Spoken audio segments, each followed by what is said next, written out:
Are you excited? क्या हम Yes. खुश है, क्या हम आनंदित है? Yes. क्योंकि हमारा पिता भला है, Hallelujah. वो जीवित है, हमसे Amen. Amen. प्यार करता है। Hallelujah. Thank you daddy. Hallelujah. उसके जीवन की आत्मा से हम जीवित है। Amen. उसके वचन को ग्रहण करने के लिए हमारे एंटीनास रेडी है, उसका Hallelujah. सिग्नल कैच करने के लिए। Hallelujah. Amen? Amen. उसने अपना रिसीवर हमारे अंदर फिट किया, उसका Amen. आत्मा हमारे अंदर है। हालेलुया। आइए नाचते हुए गाते हुए परमेश्वर की स्तुति आराधना करेंगे। Thank you Jesus.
पिता है, वो प्रेमी पिता है, वो हमसे प्यार करता है। हालेलुया। अगर हमने उसके प्यार का अनुभव लिया है, अगर 1% भी लिया है, तो हम हमारे चेहरे पर मुस्कान लाकर उसे थैंक यू कह सकते हैं। हालेलुया। हमारे चेहरे की मुस्कान प्रभु को एक थैंक यू है ना। जब बच्चा मुस्कुराता है तो सबसे ज्यादा खुशी किसको होती है?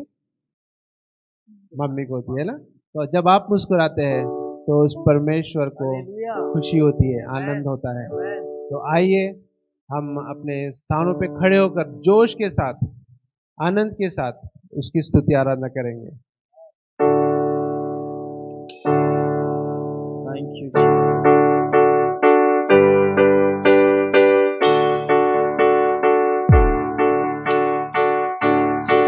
हमें छुड़ाया है पापों की जाल से, यीशु ने हमें बचाया है शैतान की जाल से, यीशु ने हमें छुड़ाया है पापों के जाल से, यीशु ने हमें बचाया है शैतान की जाल से।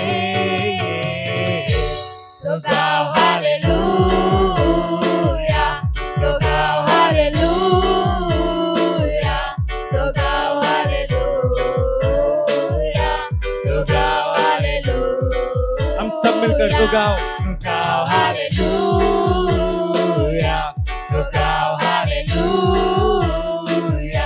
तो गाओ हालेलुया, तो गाओ हालेलुया। हमने शांति पाई है यीशु के नाम से, हमने पाई है क्षमा मुक्ति श्राप से, हमने शांति पाई है यीशु के नाम से, हमने पाई है क्षमा मुक्ति श्राप से। तो गाओ हालेलुया, तो गाओ हालेलुया, तो गाओ हालेलुया, तो गाओ हालेलुया, तो गाओ हालेलुया। तो गाओ हालेलुया, तो गाओ हालेलुया, तो गाओ हालेलुया, तो गाओ हालेलुया।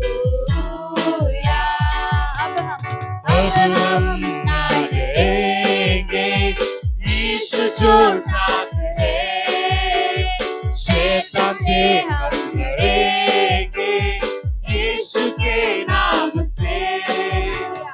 अब हम ना डरेंगे, यीशु जो साथ है, शैतान से हम लड़ेंगे यीशु के नाम से।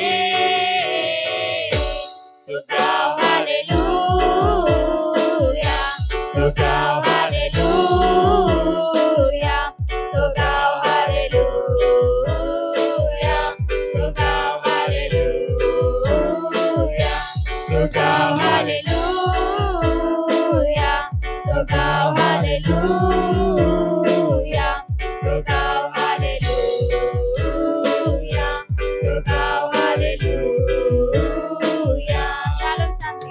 शालोम शांति और सलाम लाए हैं आपके नाम, शालोम शांति और सलाम यीशु का पैगाम। शालोम शालोम शांति और सलाम लाए हैं आपके नाम, शालोम शांति और सलाम यीशु का पैगाम। तो गाओ हालेलुया, तो गाओ हालेलुया। हम सब हाथ उठाकर गाएंगे हालेलुया। तो गाओ हालेलुया, यीशुआ। तो गाओ हालेलुया, तो गाओ हालेलुया, तो गाओ हालेलुया, तो गाओ हालेलुया, तो गाओ हालेलुया। हम सब एक बार ये ये वर्ड्स गाएंगे फिर से।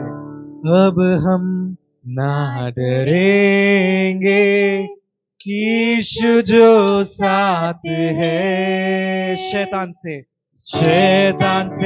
हम लड़े, किसके नाम से? यीशु के नाम से। अब हम ना डरेंगे, यीशु जो वो हमारे साथ है। हालेलुया। शैतान से हम लड़ेंगे, यीशु के नाम से। फिर एक बार, अब हम ना यीशु जो साथ थैंक यू जीसस। शैतान से हम लड़ेंगे, यीशु के नाम से। अब हम ना डरेंगे, oh, will not fear of anything. Nothing can stop me to praise and worship God. शैतान से हम लड़ेंगे, Oh, with your name, Jesus. यीशु के नाम से। तो गाओ हालेलुया, तो गाओ hallelujah. Come on, church, let every mouth be open. हम सब मिलकर यीशु की आराधना करेंगे। हालेलुया। अपनी आवाज से, अपनी ऊंची आवाज से वो परमेश्वर की हम आराधना करेंगे। ओ रिखा मामा मा शिखा ला रा रा रा रे। तो गाओ हालेलुया, तो गाओ हालेलुया, तो गाओ hallelujah.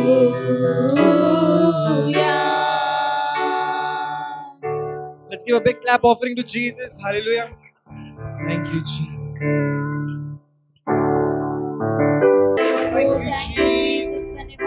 Lord, we worship you, Lord. Oh, we worship you, Jesus. यीशु मसीह भरोसा मेरा, तू ही सहारा है मेरा।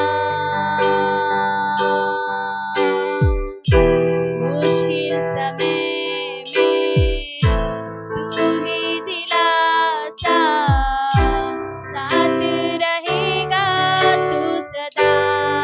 सभी गाए। यीशु मसीह भरोसा मेरा, तू ही सहारा है मेरा।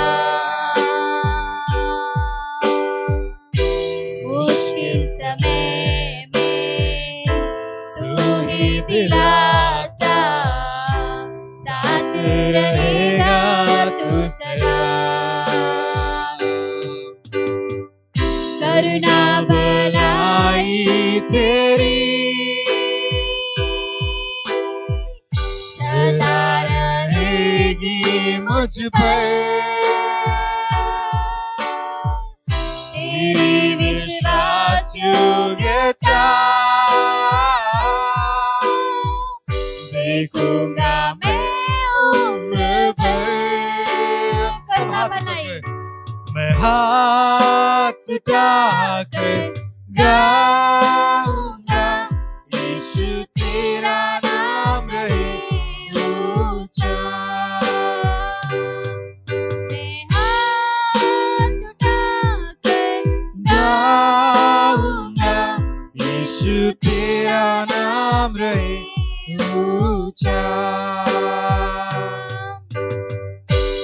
मौत से बचाया तूने, जीवन नया है दे दिया। नाम लेकर पुकारा मुझे, महिमा से मुझको भर दिया। मौत से बचाया तूने, जीवन नया है दे दिया। यीशुआ नाम लेकर पुकार से मुझको भर दिया। करुणा करुणा भलाई तेरी सदा रहेगी मुझ पर, तेरी विश्वास योग्यता देखूंगा मैं उम्र भर। मैं हाथ उठाकर गाऊंगा यीशु तेरा नाम रहे ऊंचा। अपनी ऊंची आवाज से मैं हाथ उठाकर गाऊंगा यीशु तेरा नाम रहे ऊंचा। आदर और महिमा हो तेरी, तू ही हमारा खुदा। पूरी हो तेरी मर्जी, आए तेरा राजा हो यीशुआ। आदर और महिमा हो तेरी, तू ही हमारा खुदा। पूरी हो तेरी मर्जी, आए तेरा राजा। हम हाथ उठाकर गाएंगे यीशु तेरा नाम रहे ऊंचा। हम हाथ उठाकर गाएंगे यीशु तेरा नाम रहे ऊंचा। हाथ उठाकर गाएंगे। हम हाथ उठाकर गाएंगे यीशु तेरा नाम रहे ऊंचा।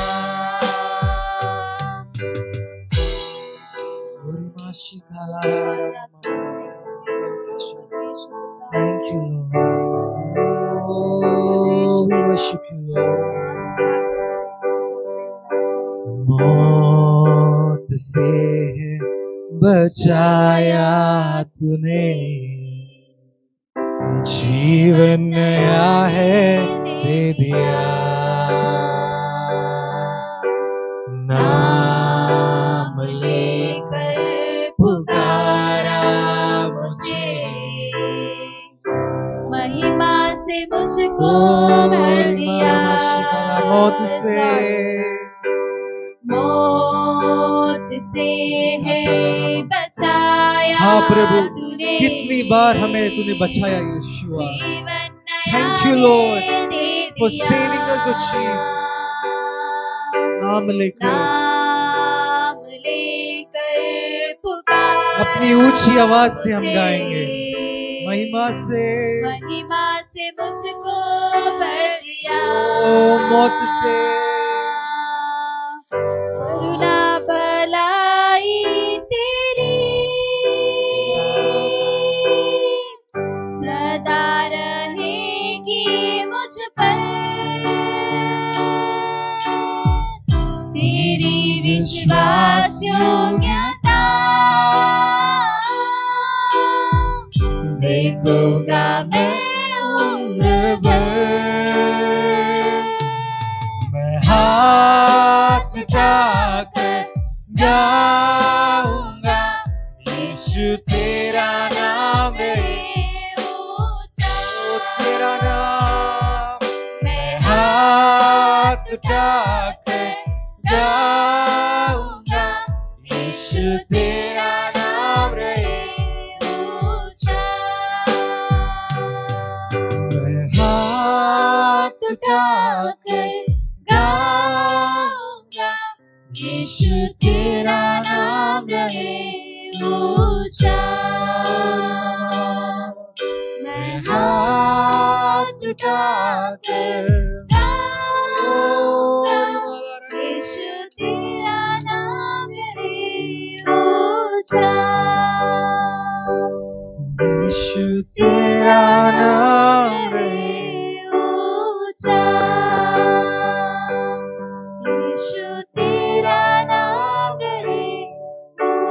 Jesus.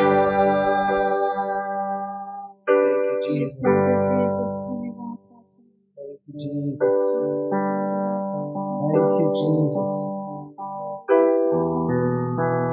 उसकी उपस्थिति हमारे बीच में है।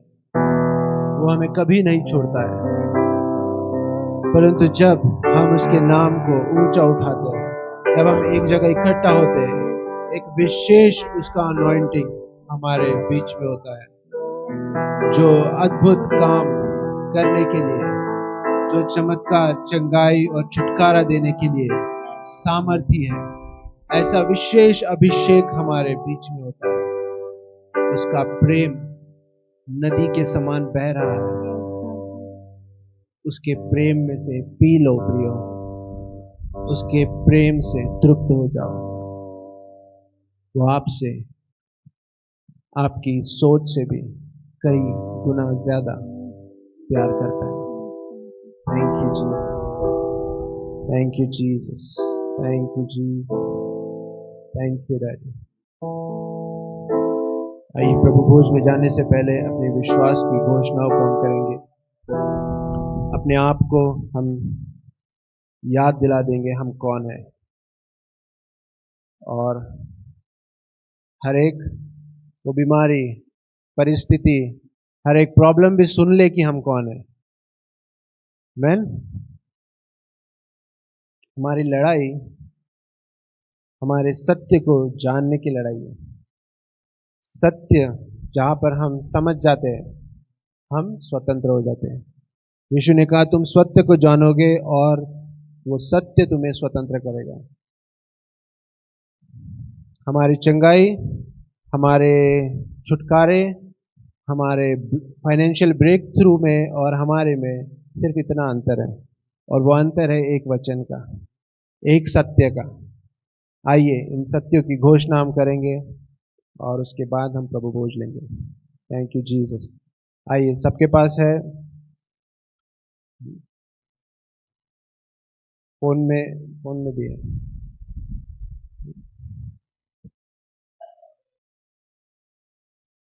जिसके पास नहीं है उसको फॉरवर्ड कर दो।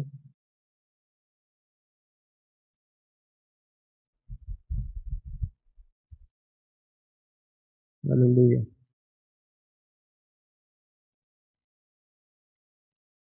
Are you ready? अपने राइफल के साथ ready to shoot? Okay, thank you Jesus. आइए विश्वास की घोषणाओं को एक साथ जोर से पूरी ताकत लगा के करेंगे। यीशु मेरे जीवन का प्रभु है। बीमारी और रोग का मुझ पर कोई अधिकार नहीं है। मुझे क्षमा कर दिया गया है और मैं पाप और दोष से मुक्त हूँ। मैं पाप के लिए मर चुका हूँ और धार्मिकता के लिए जीवित हूँ। आमेन। मैं क्षमाहीनता और झगड़े से मुक्त हूँ। मैं दूसरों को वैसे ही क्षमा करता हूँ जैसे मसीह ने मुझे क्षमा किया है, क्योंकि पवित्र आत्मा द्वारा परमेश्वर का प्रेम मेरे हृदय में उंडेला गया है। आमेन। यीशु मेरे पापों को अपनी देह पर लिए हुए क्रूस पर चढ़ गया, इसलिए मैं पाप के लिए मर गया और परमेश्वर के लिए जीवित हूँ। उसके कोड़े खाने से मैं चंगा और संपूर्ण हो गया हूँ। आमेन। पिता, आपके वचन के कारण मैं विजयी हूँ।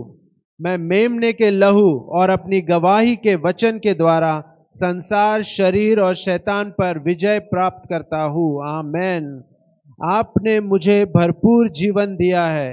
मैं आपके वचन के द्वारा उस जीवन को प्राप्त करता हूँ और यह मेरे शरीर के हर अंग में प्रवाहित होता है और मुझे चंगाई और स्वास्थ्य प्रदान करता है। आमेन। स्वर्गीय पिता, मैं आपके वचन पर ध्यान देता हूँ। मैं आपके वचनों पर कान लगाता हूँ। मैं उन्हें अपनी आंखों से ओझल नहीं होने दूंगा। मैं उन्हें अपने हृदय में रखता हूँ, क्योंकि वे मेरे सारे शरीर के लिए जीवन और चंगाई है। आमेन।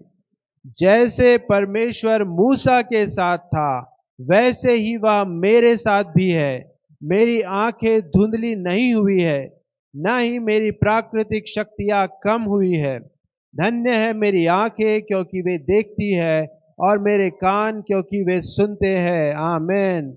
मुझ पर कोई विपत्ति नहीं आएगी, न कोई विपत्ति मेरे निवास के निकट आएगी, क्योंकि तूने अपने स्वर्गदूतों को मेरे ऊपर अधिकार दिया है। वे मेरे सभी मार्गों में मेरी रक्षा करते हैं। मेरे मार्ग में जीवन, चंगाई और स्वास्थ्य है। आमीन। यीशु ने मेरी कमजोरियां ले ली और मेरी बीमारियां उठा ली, इसलिए मैं बीमारी को अपने शरीर पर हावी होने नहीं देता। परमेश्वर का जीवन मेरे अंदर बहता है और मेरे हर रोम रोम को चंगा करता है। आमीन। मैं श्राप से मुक्त हो गया हूँ।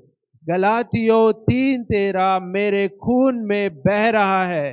वह मेरे शरीर की हर कोशिका में बहता है और जीवन और स्वास्थ्य को बहाल करता है। आमीन। जो कुछ परमेश्वर ने नहीं बोया वह यीशु के नाम से मेरे शरीर से नष्ट हो गया है और जड़ से उखाड़ दिया गया है। पहला पतरस 2:24 मेरे अस्तित्व के हर रेशे में समाया हुआ है और मैं परमेश्वर के जीवन से जीवित हूँ। आमीन। पिता, आपका वचन मेरा हिस्सा बन चुका है। वह मेरे खून में बह रहा है। वह मेरे शरीर की हर कोशिका में बहता है। मेरे शरीर को पुनर्स्थापित और रूपांतरित करता है। आपका वचन देहधारी हो गया है, क्योंकि आपने अपना वचन भेजा और मुझे चंगा कर दिया है। आमीन। Thank you Jesus. स्वर्गीय पिता, जब मैं आपके वचन को बोलता हूं तो मसीह यीशु में जीवन की आत्मा की व्यवस्था मुझे पाप और मृत्यु की व्यवस्था से आजाद करती है और आपका जीवन मेरे शरीर की हर एक कोशिका को ऊर्जा प्रदान कर रहा है। आमीन। मसीह यीशु में जीवन की आत्मा की व्यवस्था ने मुझे पाप और मृत्यु की व्यवस्था से स्वतंत्र कर दिया है।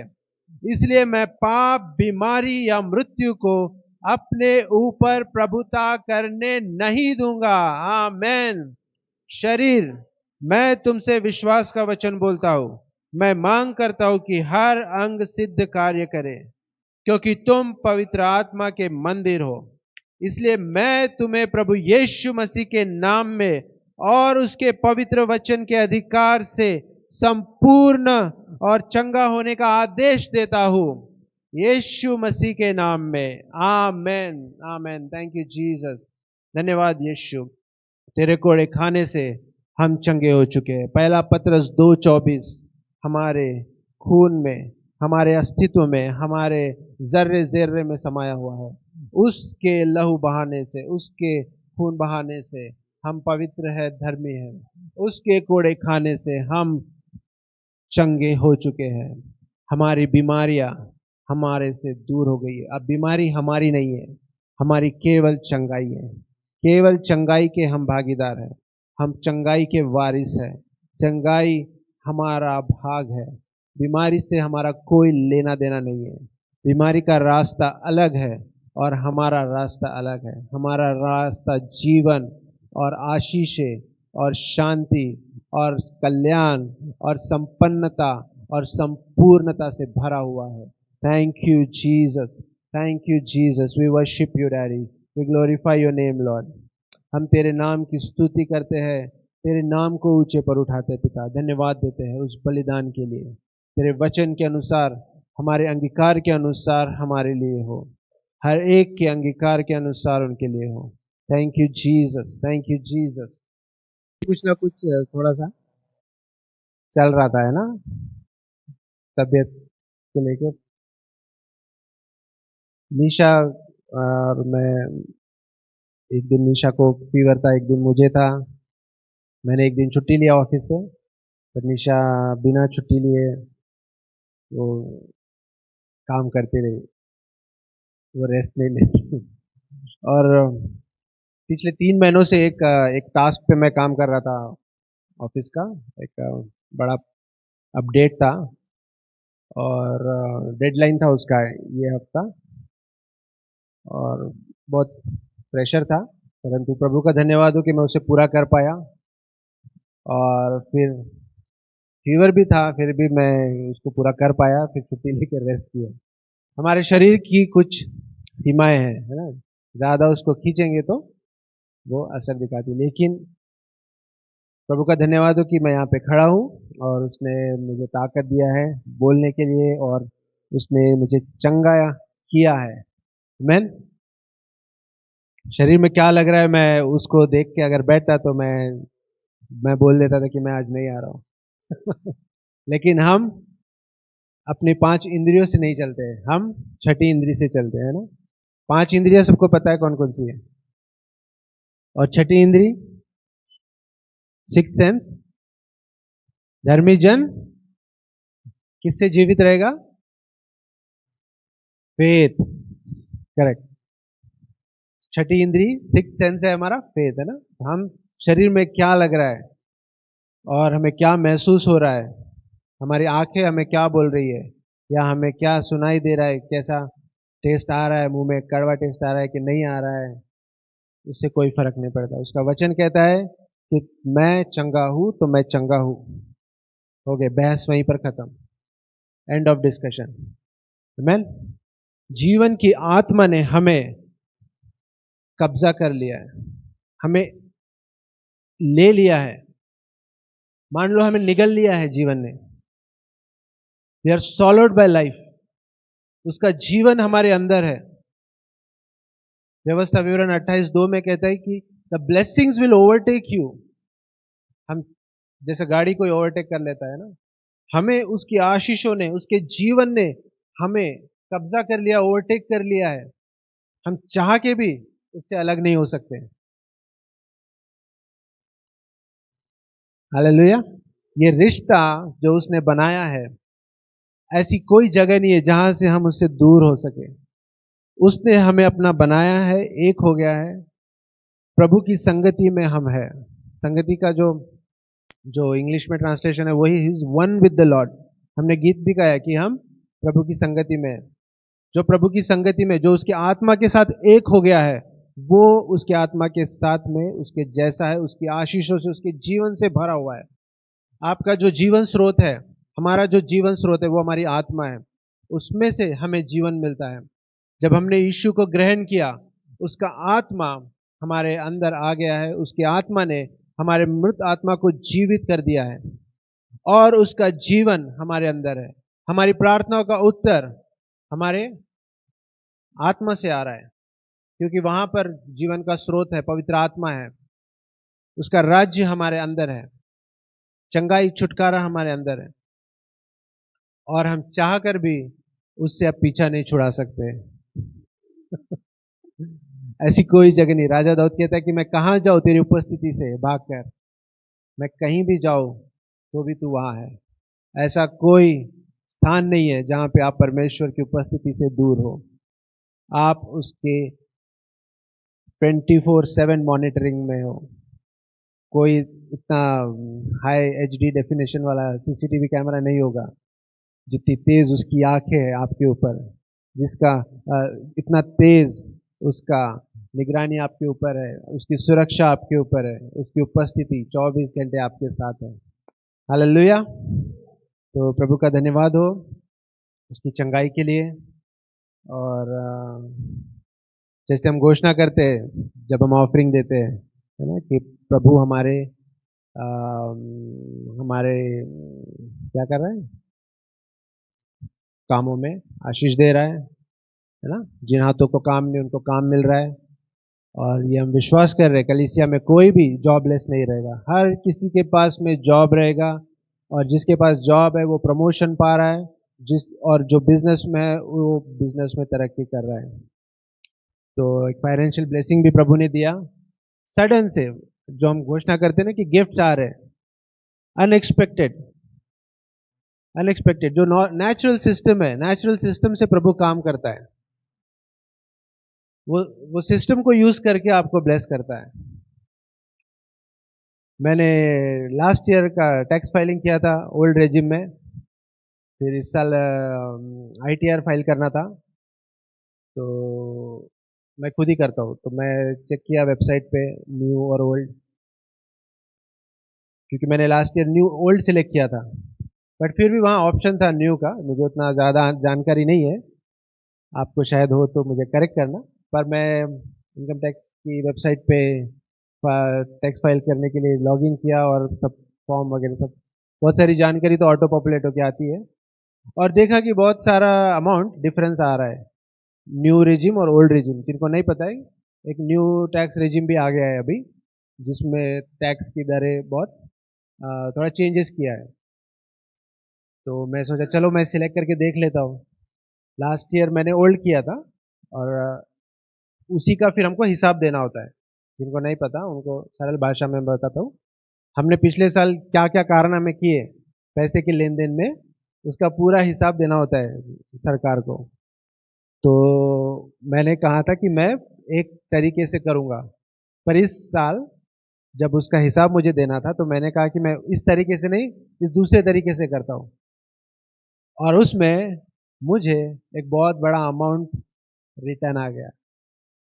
15 दिन में मेरे अकाउंट में क्रेडिट हो गया, करीब करीब 81,000, एक सडन सरप्राइज। तो ये प्रभु की आशीष है। हम जो घोषणा करते हैं उस पर विश्वास हमको करना है। जो हम नहीं सोचते वो हमारे लिए होगा, जो हम कभी कल्पना भी नहीं करते, है ना। हम ऑफरिंग तो देते हैं, लेकिन हमें नहीं पता कि वो कैसे कार्य करता है। प्रभु नेचुरल सिस्टम को इस तरह से प्रभावित करता है कि सारी चीजें, सारे लॉज, सारे रूल्स आपके फेवर में काम करेंगे। आमीन। आप जाओगे जॉब का इंटरव्यू देने के लिए और आपके सामने सवाल आसान हो जाएंगे। आपके लिए भले, दूसरों के लिए भले ही वो प्रोसेस टफ होगा, लेकिन आपके लिए वो इजी हो जाएगा। प्रभु की महिमा हो। और कोई है गवाही देना चाहता है?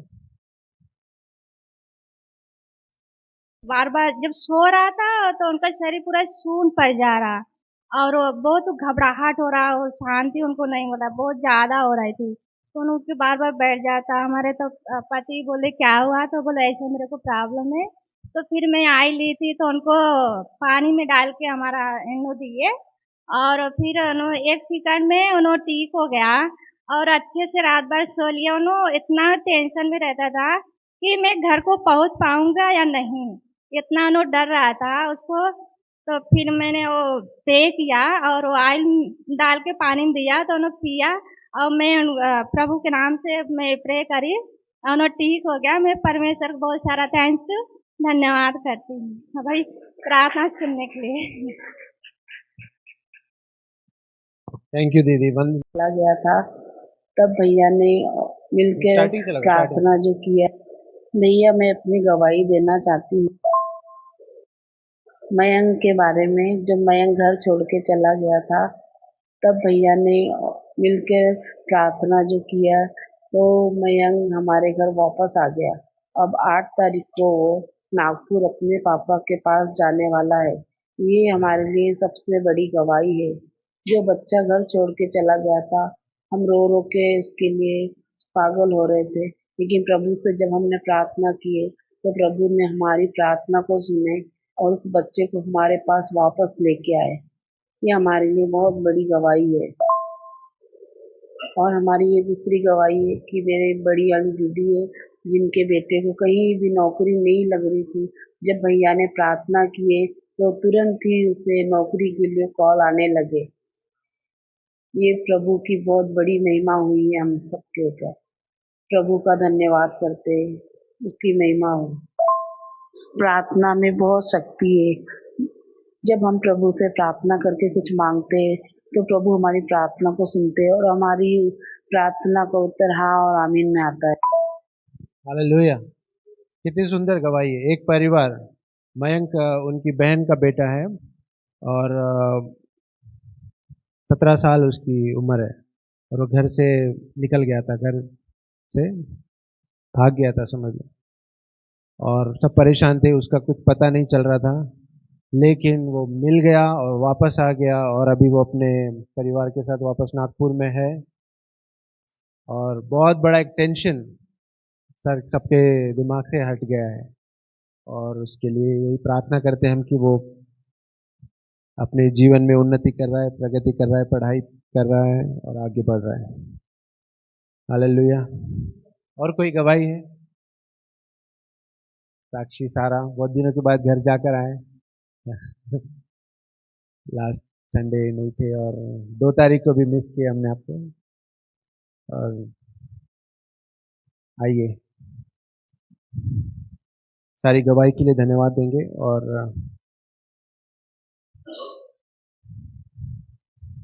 अपने विषय की ओर हम जाएंगे।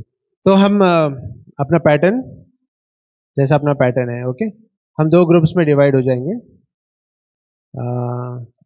Aniket, you can join this side. इधर ज्यादा लोग दिख रहे हैं, इधर कम दिख रहे हैं। अनिश, sorry, Anuj, you have to choose one team. Or you want to be the referee? I thought you'll be the striker. Okay. So questions मैंने भेज दिया था। देखो उस दिन मुझे फीवर था, लेकिन मैं जाके सुबह तक मैंने नोट्स वीडियो एडिट करके सब कुछ डाला है, ठीक है। तो आप फायदा लो इन चीजों का, ये आपके आशीष के लिए है, ठीक है। अपना जो चैप्टर है वो है, ऐसे बैठ जाओ एक दूसरे के तरफ, है ना, ऐसा दोस्त के जैसा दोस्ती कर लो एक दूसरे से, भी फ्रेंड्स। तो हमारा वचन है लूक का 18 उसका 9 से 14, Luke 18 verse 9 to 14, verse 9 to 14, ठीक है। सबके पास सवाल है, क्वेश्चंस है सबके पास? हाँ, ना, yes, yes, yes, okay, very good. This side questions are there? Okay. कोई ये ग्रुप, ये ठीक है, इस ग्रुप का नाम ग्रुप ए, ओके। ये ग्रुप ए है, ये ग्रुप बी है, बट बी ज्यादा पावरफुल दिख रहा है, ठीक है। तो ऐसा ना समझे कि वो ए है तो वो A1 है या फर्स्ट क्लास। आप भी कम नहीं है, ठीक है। तो ठीक है, ग्रुप ए, पहला प्रश्न क्या है, पढ़ सकता है कोई ग्रुप ए में से? एक माइक दे दो अनिश उनको। Group A, read question 1। प्रश्न पढ़ो, सिर्फ प्रश्न पढ़ो, ठीक है। प्रश्न पढ़ने के लिए लोग घबरा रहे हैं। Read the question, first question. इसका उत्तर कोई बता सकता है? हाँ, तो टेक फ्रॉम एवरीवन। तो इसमें जैसा हमने पिछली बार किए थे, आपको ग्रुप के हर एक व्यक्ति से उसका फीडबैक लेना है। हर कोई अपना उत्तर उसमें बताएगा, ठीक है। ग्रुप बी ऑलरेडी पूरे आंसर्स लिख के रेडी है।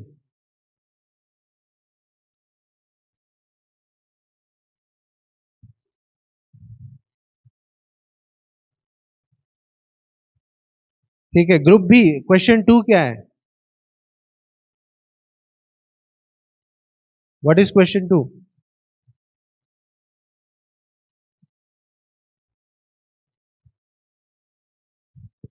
हाँ, ये किसको कहा, ये किसके बारे में कहा? Who was it directed to और एड्रेस टू? किसको ध्यान में रख के उन्होंने दृष्टांत को कहा या ये कहानी बताई? मिल गया इसका उत्तर? उसका उत्तर लूका वचन 18 अध्याय 18 9वें वचन में आपको मिलेगा। हाँ, Those who trusted on themselves. Correct. Those who जो thought खुद they are पे विश्वास, righteous, हाँ, सेल्फ राइटियस। सेल्फ राइचस, स्वधर्मी, करेक्ट। ठीक है, आगे जाएंगे। और प्रश्न 3, ग्रुप ए, क्या क्वेश्चन 3 बोल सकता है कोई? Answer 3. The answer 3 is they despise or look down on others. लूका 18 वचन 9 के अनुसार यह दृष्टिकोण क्या है? दृष्टिकोण मतलब नजरिया। जो लोग अपने आप को धर्मी समझते हैं या दूसरों से अपने आप को ज्यादा पवित्र समझते हैं, वो एक नजरिया लेकर चलते हैं। और वो नजरिया क्या है? उसके 3 ऑप्शन है, ठीक है? 3 ऑप्शन क्या है? पहला ऑप्शन है वे दूसरों को चाहते हैं या दूसरों से दूसरों को चाहते हैं, ठीक है? दूसरा ऑप्शन है वे दूसरों का तिरस्कार करते हैं या उनको नीचा दिखाते हैं। और तीसरा ऑप्शन है वे दूसरों से प्रेम करते हैं। तो इसका उत्तर क्या हो सकता है? B. B, They despise or look down on others. they look down on others. Very good, Daniel. So team A is moving ahead. Okay. Okay, team B. ठीक है, नेक्स्ट क्वेश्चन क्या है? लूका 18, लूक 18 वर्स 11 पढ़े।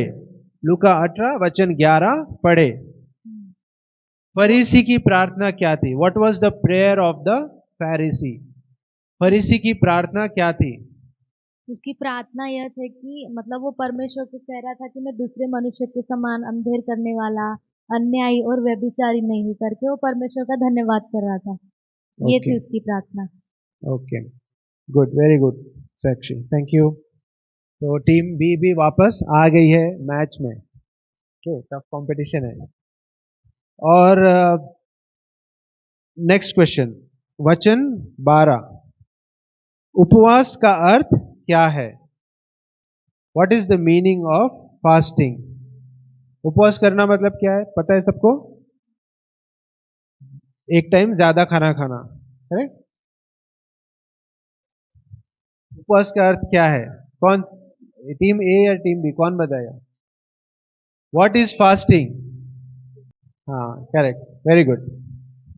सबको clear है what is fasting? उपवास मतलब एक टाइम, 2 टाइम, 3 टाइम, है ना?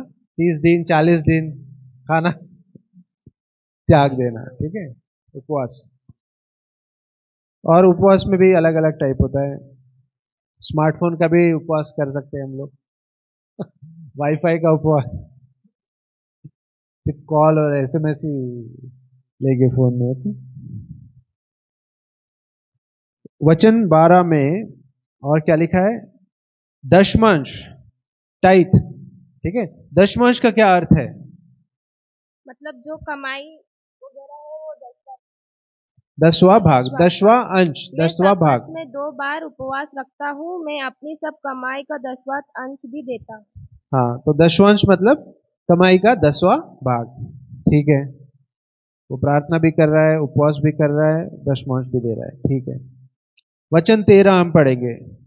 नेक्स्ट क्वेश्चन, चुंगी लेने वाला या वसूली करने वाला कहां खड़ा था और क्यों खड़ा था? कहां खड़ा था? Where was he standing? Group B, group A? हाँ, He was standing afar off. Afar off, दूर खड़ा था वो, ठीक है? और कोई बता सकता है क्यों खड़ा था? क्यों दूर खड़ा था वो? तो ठंडी लग रही Because थी? he is a sinner. वो अपने आप में अपने आप को बहुत ही तुच्छ समझ रहा था, अपने आप को वो बहुत ही पापी समझ रहा था, और वो गिल्ट में था, है ना? उसको अपने ऊपर ही शर्म आ रही थी। ओके, नेक्स्ट क्वेश्चन, क्वेश्चन 8, चुंगी लेने वाला अपना सर क्यों झुकाए हुए था और ऊपर क्यों नहीं देख रहा था? वो इसलिए नहीं देख रहा था कि मुझे पापी पर दया कर, वो कह रहा था प्रभु मुझ पर दया कर, दया कर। वो दया मांग रहा था, और उसको अपने आप पर बहुत ही शर्मिंदा महसूस हो रहा था उसको, इसलिए वो सर झुकाया था और ऊपर नहीं देख रहा था, ठीक है? चुंगी लेने वाले की प्रार्थना क्या थी? नेक्स्ट क्वेश्चन, उसकी प्रार्थना क्या थी? वसूली करने वाले की, प्रभु मुझ पर दया कर, प्रभु मुझ पर दया कर, ओके। और फिर उसके आगे नेक्स्ट क्वेश्चन, इन दो व्यक्तियों में से कौन सा व्यक्ति परमेश्वर के सामने धर्मी ठहराया गया? जब वो अपने घर गया तो कौन सा व्यक्ति धर्मी ठहरा? Tax collector, the tax collector, चुंगी लेने वाला, चुंगी लेने वाला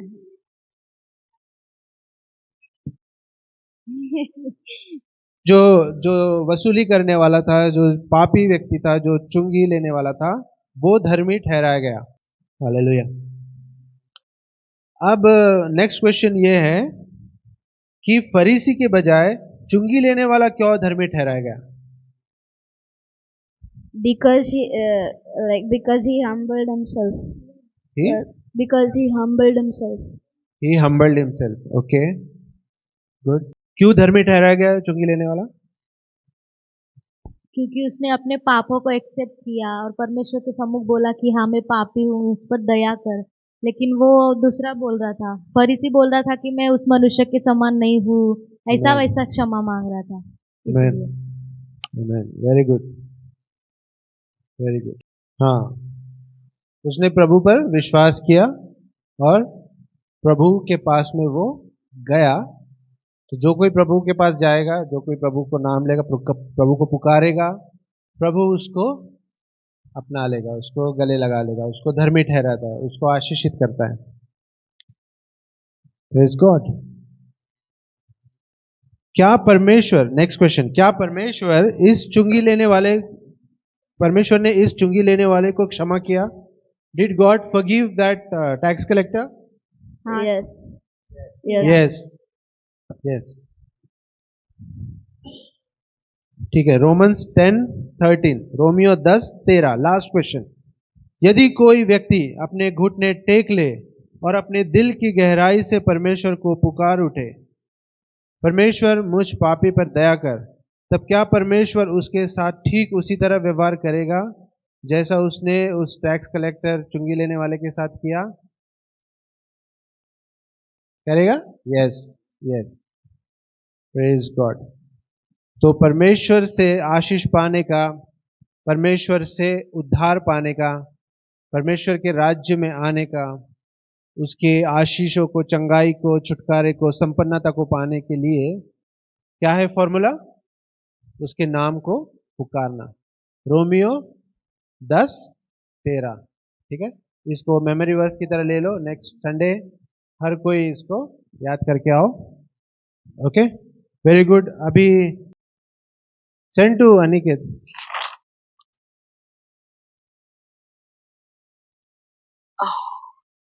लूका 18 अध्याय वचन 9 से 14। यहाँ दृष्टांत को यीशु मसीह बता रहे हैं फरीसी और चुंगी लेने वाले के बारे में। यह दृष्टांत क्या है? यह दृष्टांत दो अलग अलग लोगों के विषय में है, जिसमें एक फरीसी है जो एक मेन पर्सन जैसा है, जो यहूदी धर्म का पालन पूरी रीति से करता है, उसका धर्म, उसकी धार्मिक परंपराओं को वो पालन करता है। और दूसरा एक चुंगी लेने वाला, जैसे टैक्स कलेक्टर कहते हैं, जो कर वसूल करता है। यीशु मसीह के समय में चुंगी लेने वाले को अच्छा नहीं माना जाता था। वे अत्याचार करके लोगों से जरूरत से ज्यादा कर लेते थे और अपनी जेब भरते थे। लोगों पर अन्याय करके कर वसूली करते थे, टैक्स वसूल करते थे। यहाँ यीशु मसीह ऐसे दो लोगों की तुलना कर रहा है। दूसरा, इस दृष्टांत में यीशु ने ऐसे लोगों को निर्देशित किया है जो परमेश्वर पर नहीं परंतु अपने कामों पर भरोसा करते हैं, जो ऐसा दिखाते हैं कि हम धर्मी हैं, हमारे जैसा कोई नहीं, तो दूसरों की तुलना अपने से करके दूसरों को तुच्छ जानते हैं, उनको नीचा दिखाते हैं, जो एक व्यक्ति का स्वयं पर घमंड को दर्शाता है। तीसरा, लूका 18:9, जो स्वयं धर्मी होते हैं वे दूसरों के प्रति एक दृष्टिकोण रखते हैं। वह दृष्टिकोण वचन 9 के अनुसार ख है, मतलब दूसरों का तिरस्कार करते हैं और उनको नीचा दिखाते हैं। चौथा, फरीसी की प्रार्थना। फरीसी ने धन्यवाद के साथ प्रार्थना की शुरुआत की, पर उस प्रार्थना में उसने अपनी बड़ाई की, अपने कामों की प्रशंसा की, जैसा हम वचन 11 में देखते हैं। वो जो धार्मिक कामों को करता था, प्रार्थना में वो अपने कामों को बताता है। चुंगी लेने वाले से अपनी तुलना करके वो चुंगी लेने वाले को नीचा दिखाता है। फरीसी ये जता रहा है कि अपनी प्रार्थना में उसने परमेश्वर के लिए क्या क्या कर रहा है, उसने क्या क्या किया है, न कि परमेश्वर का काम का उसने वर्णन किया। पांचवा, उपवास। लूका 18:12। एक मसीह सप्ताह में एक बार स्पेशली फ्राइडे फास्टिंग प्रेयर करते हैं, जो अधिकतर मसीह करते हैं। यहाँ भी फरीसी अपनी बढ़ाई कर रहा है कि वो सप्ताह में 2 बार उपवास करता है।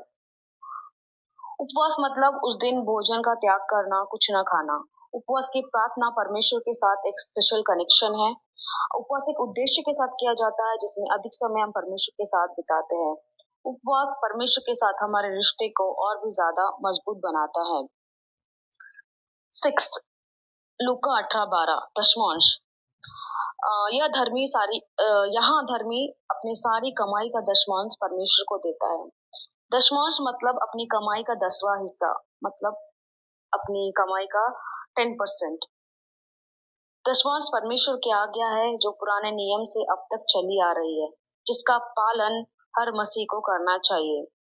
हमारे द्वारा दिया गया दशमांश परमेश्वर की सेवा के लिए इस्तेमाल होता है। दशमांश देना जरूरी है, यह परमेश्वर के प्रति हमारे प्रेम को और आज्ञाकारिता को दर्शाता है। हम मलाकी 3:10 इस विषय में जरूर पढ़ें। परमेश्वर द्वारा दिया गया एक आशीषित वाक्य है, जो मलाकी 3:10 है। वो परमेश्वर द्वारा एक वायदा है जो उसने हमसे किया है। परमेश्वर ने हमारे लिए सब कुछ किया है और करता है। उसने अपने इकलौते पुत्र को हमारे लिए दे दिया। तो हमारा दशमांश एक छोटा सा योगदान है परमेश्वर के राज्य को बढ़ाने के लिए, ताकि हर जगह उसका राज्य बढ़े, लोगों तक सुसमाचार पहुंचे। हमारे पास जो कुछ भी है वो परमेश्वर की आशीष है। सातवां, लूका 18:13। चुंगी लेने वाला मंदिर के दूर खड़ा था, क्योंकि वो पापी था। वो फरीसी की तरह अपने धार्मिक कामों का पालन नहीं करता था। आठवां, चुंगी लेने वाले का सर झुका हुआ था। वो जानता था वो पापी है। वो इस योग्य नहीं कि आराधनालय में जा सके। उसे अपने पापों का गिल्ट था और वो अपने अंदर से पश्चाताप से भरा हुआ था। 9, चुंगी लेने वाले का मन बहुत दुख से भरा था। उसने पश्चाताप किया। उसने अपने आप को, अपने पापों को परमेश्वर के सामने रखा, अपने आप को छोटा किया, परमेश्वर से दया मांगी, परमेश्वर पर निर्भर रहा और अपने आप को तोड़ दिया उसने परमेश्वर के सामने। 10, चुंगी लेने वाला धर्मी ठहराया गया। 11, फरीसी के बजाय चुंगी लेने वाला धर्मी ठहरा, क्योंकि वह परमेश्वर पर निर्भर रहा। उसने अपने पाप को कबूल किया। उसने अपने आप को नीचा किया। वो परमेश्वर के आगे कुछ भी नहीं है, ऐसा उसने परमेश्वर के सामने दिखाया अपने आप को। उसने अपना जीवन बदला और उसने पश्चाताप किया।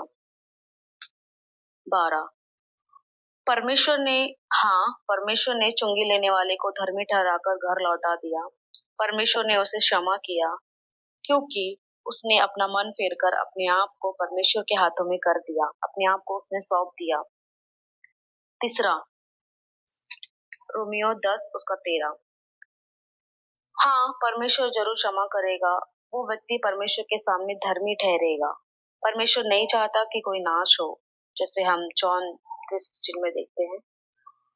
परमेश्वर चाहता है कि सब उद्धार पाए, अपने मन को फेर कर परमेश्वर पर निर्भर रहे, उस पर विश्वास करे, अपने आप को छोटा करे, नम्र बने सबके प्रति, उसके आज्ञाओं का पालन करे, अपने पापों का परमेश्वर के सम्मुख स्वीकार करे, दूसरों से तुलना न करे, क्योंकि सच्ची धार्मिकता हमारे बाहरी कामों द्वारा नहीं, परंतु हमारे दिल से आती है, हमारे पश्चाताप से, हमारे जीवन से, जो परमेश्वर को प्रसन्न करता है, जो अपनी कमियों को परमेश्वर के सामने मानते हैं। बहुत ही सुंदर तरीके से एक्सप्लेन किया है। वेरी गुड, ताली बजाएंगे तुम्हें। और कोई कुछ उसमें और किसी ने तैयार किया है? Praise the Lord. हाँ, So Ephesians 2:8 says, "For by grace you have been saved through faith, and that not of yourselves. It is the gift of God, not of works, lest anyone should boast." So grace means in Greek charis. So we all know charis Bible College, right? So charis means grace. अनुग्रह जो शब्द है वहां पर उसको यूनानी भाषा में कैरिस कहा गया है। So let's look at what grace means. So grace means an unearned, undeserved favor and love of God towards us. और इस शब्द का अगर हम व्याख्या देखेंगे तो वो ऐसा है जैसे जिसे कमाया न गया हो, अनअर्न्ड, अनडिजर्व, जिसके हम हकदार नहीं थे, जिसके हम लायक नहीं थे, ऐसी परमेश्वर की तरफदारी हमारे प्रति। And you can also treat grace as a gift of God, not by our deeds. So gifts are always free, right? So just want to remind you that it's an unmerited favor, foundational gift from God. और ये एक gift भी है, एक तोहफा है परमेश्वर की ओर से, जिसे हम कमा नहीं सकते हैं। तो ये परमेश्वर की ओर से हमें मिला हुआ एक उपहार है। Okay. And we also see that you are saved by grace and through faith. Don't forget that. तो ये भूलना नहीं है कि हम विश्वास से अनुग्रह द्वारा बचाए गए हैं। Yes. So if you see, grace is there for everyone. So Jesus died for the whole world. It's not like for few people or few group of people, but God died on the cross and resurrected for each one of his children who are present on this earth. तो परमेश्वर का अनुग्रह जो है वो हर किसी के लिए उपलब्ध है, चाहे कोई भी हो इस पृथ्वी पर, हर कोई उसका बच्चा है, हर के लिए ये उपलब्ध है। So how do you tap into that grace is by using your faith. और उसके अनुग्रह हम कैसे प्राप्त करते हैं? विश्वास के द्वारा। So what is faith? Faith is a positive response to God's finished work and his grace. और विश्वास क्या है? एक सकारात्मक हमारा रिएक्शन, हमारा उसके प्रति कार्य जो उसने ऑलरेडी हमारे लिए किया है। So we also learnt about sozo last few weeks. और हमने कुछ हफ्ता पहले सोजो के बारे में भी सीखा। So sozo means it's a complete package of salvation. और सोजो का अर्थ है कंप्लीट, संपूर्ण एक पैकेज, एक बक्सा, box. Yeah. So that contains. So if you prepare some recipe, you first look at the ingredients. आप कोई रेसिपी, आप कोई डिश बना रहे हैं तो सबसे पहले आप अपने क्या क्या चीजें उसमें लगने वाली उसकी एक लिस्ट बनाते हैं, उसका ध्यान में रखते हैं। So if you want the perfect taste, then you ensure all the recipes ingredients are there. और अगर आप चाहते हैं कि टेस्ट एकदम उसका बेस्ट आए तो हर एक चीज बराबर होना चाहिए, जो बनाने के लिए लगने वाली सामग्री है सब कुछ होना चाहिए वहां पर आपके पास। Praise God for we have this sozo recipe with us. तो प्रभु का धन्यवाद हो कि ये सोजो की रेसिपी, इसकी पाककृति हमारे पास है। So in sozo we have the complete package of salvation, healing, deliverance, prosperity, and everything that God has done for us. तो इस बक्से में, इस पैकेज में हमारे पास चंगाई है, छुटकारा है, हमारे पास संपन्नता है, सब कुछ जो परमेश्वर ने हमारे लिए किया है। And the last thing I want to just share and close it here. So you need there are two elements that are necessary. One is grace, and that grace you can receive through faith, that you have to keep in mind. And the next point I want to highlight is when you receive his grace, you are free from religious mindset, and you're free from self-righteousness.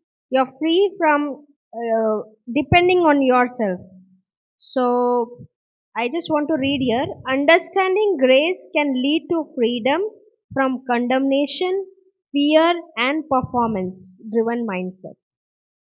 और यहाँ पर सबसे महत्वपूर्ण बात है अनुग्रह। जब हम इसके ऊपर ध्यान लगाते हैं तो हमारा ध्यान हमारे खुद की काबिलियत पर कि हम कितने अच्छे, हमने कितना अच्छा किया है, उस पर से हट जाता है। And the true power of gospel is to understand and live by God's grace, not dependent on your worthiness, but on the finished work of Jesus. तो सुसमाचार का जो महत्वपूर्ण भाग है वो है परमेश्वर पर विश्वास रखना, उसने जो कार्य पूरा किया है क्रूस पर, उस पूरे फिनिश्ड वर्क पर, उस पूरे हुए कार्य पर विश्वास रखना। Thank you Jesus, praise God. तो और एक बात जो मलिका ने पॉइंट किया वो मुझे अच्छी लगी, वो ये है कि फरीसी की प्रार्थना धन्यवाद से शुरू हुई थी, है ना, और आमीन पे खत्म हुई। तो हर एक प्रेयर जो धन्यवाद से शुरू होती है और आमीन में खत्म होती है, जरूरी नहीं कि वो प्रेयर मान्य हो। क्या आप मेरे साथ है?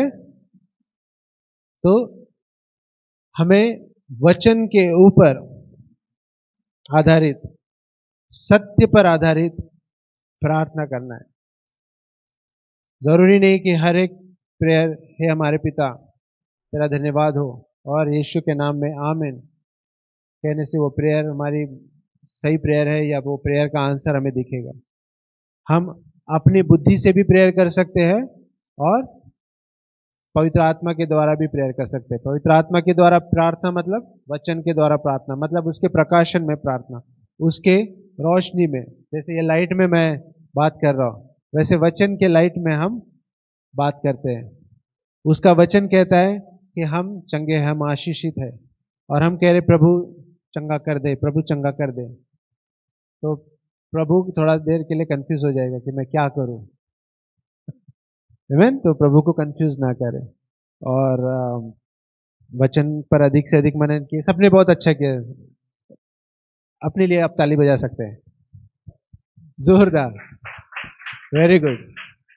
तो मैं चाहता हूं कि आप हर संडे का मैसेज ध्यानपूर्वक सुने। ये एक शिक्षा है, हम एक फाउंडेशन शिक्षा कर रहे हैं, फाउंडेशन स्टडी कर रहे हैं। आप कहीं भी जाएंगे तो फाउंडेशन स्टडी आपको करना होता है। बिना फाउंडेशन के हम आगे नहीं जा सकते। ये कलीसिया कुछ नहीं कर सकते, हम कहीं नहीं जा सकते। हम आज जैसे हैं 10 साल बाद भी वैसे ही रहेंगे अगर हम फाउंडेशन को ठीक नहीं करेंगे। फाउंडेशन बहुत ज़रूरी है। अगर आप और चाहते हैं कि आपके जीवन में परमेश्वर की सारी आशीषें दिखे, अगर आप चाहते कि एक कलीसिया उस कलीसिया के समान हो जैसा परमेश्वर चाहता है, जैसा परमेश्वर ने योजना बनाई है, जैसा उसका उद्देश्य है, तो सबसे पहले अपनी फाउंडेशन को हमें ठीक करना होगा, है ना। फाउंडेशन ठीक नहीं है और माले के माले ऊपर चढ़ाते जा रहे तो क्या हो जाएगा, है ना। करेक्ट है। बेसिक कंस्ट्रक्शन का बेसिक प्रिंसिपल है।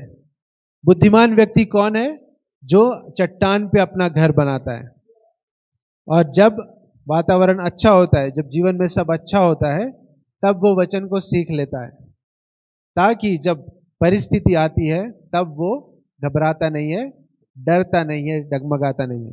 आमीन, हालेलुया। आइए हम अपने स्थानों पे खड़े होते हैं, एक प्रार्थना को करेंगे इन सारे वचनों के लिए, गवाहियों के लिए, और उसके बाद हम परमेश्वर के राज्य में अपनी भेंट को बोएंगे। थैंक यू जीसस, धन्यवाद यीशु। हर एक के जीवन में प्रभु तेरा वचन जो बोया गया है 100 गुना फल लाए। उद्धार जो अनुग्रह द्वारा है, जो कर्मों के ऊपर आधारित नहीं है, परंतु केवल और केवल एक गिफ्ट है तेरी ओर से, हर एक के जीवन में यीशु मसीह के नाम में हम उसकी आशीषों को खोल देते हैं। हम अपने शब्दों से उन आशीषों को रिसीव करते हैं, बोलते हैं, ले लेते हैं। जो हमारा है वो हमारे जीवन में दिखेगा। जो आशीषें हमारी है वो हमारे जीवन में दिखेगी। हमारे जीवन में कोई शैतान का कार्य नहीं दिखेगा। वो हारा हुआ है, वो हमारे जीवनों से दूर हो गया है, और अब यीशु हमारे जीवन में आया है। अनंत जीवन, बहुतायत का जीवन, सोजो लेकर वो हमारे जीवन में आया है। हर एक के जीवन में तेरी आशीषें 100 गुना मल्टीप्लाई हो प्रभु। यीशु मसीह के नाम में इस वचन को 100 गुना फलवंत होते हुए हम हर एक के जीवन में देखते हैं। Thank you Jesus, thank you daddy, यीशु मसीह के नाम में। सारी गवाहियों के लिए धन्यवाद प्रभु, सारे तेरे आशीषों के लिए धन्यवाद प्रभु, हर एक के ऊपर तेरी आशीष, इसलिए धन्यवाद प्रभु। Thank you Jesus, thank you daddy, आमीन।